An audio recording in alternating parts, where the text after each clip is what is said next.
رشتے، وعدے اور اصل سچ۔ رشتوں کو وعدوں اور قسموں کی ضرورت نہیں ہوتی، کیونکہ وقت نے بارہا یہ ثابت کیا ہے کہ چھوڑنے والے قسمیں کھا کر بھی چھوڑ جاتے ہیں اور نبھانے والے بغیر کسی وعدے کے بھی رشتے نبھا لیتے ہیں۔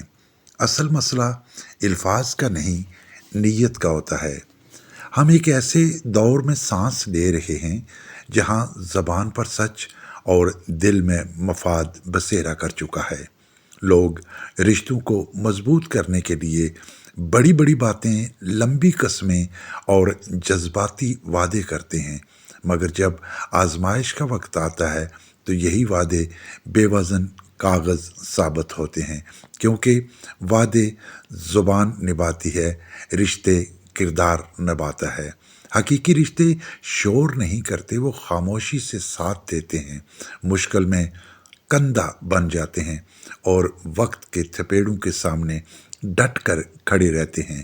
جو رشتے صرف الفاظ کا سہارا لے کر کھڑے ہوں وہ ذرا سی آندھی میں بھی بکھر جاتے ہیں، اور جو رشتہ خلوص، برداشت اور قربانی پر قائم ہو، تحریری وعدے کی ضرورت نہیں پڑتی۔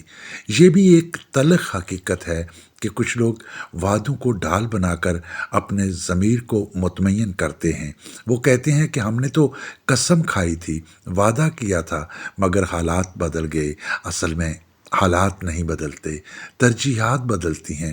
جب مفاد غالب آ جاتا ہے تو سب سے پہلے رشتے قربان ہوتے ہیں۔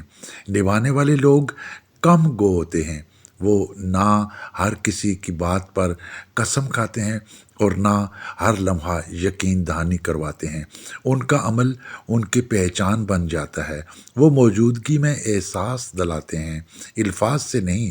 وہ مشکل وقت میں بھی سامنے آتے ہیں، نہ کہ صرف خوشیوں میں شریک ہو کر غالب ہو جانے والے ہوتے ہیں۔ لہٰذا رشتے بناتے وقت الفاظ کی چمک سے زیادہ کردار کی روشنی دیکھنی چاہیے، کیونکہ وعدے وقتی ہوتے ہیں مگر سچا نبھانا ہمیشہ کے لیے دلوں میں نقش ہو جاتا ہے۔ اور یہی فرق ہے جو رشتوں کو یا تو امر کر دیتا ہے یا چھوڑ دیتا ہے۔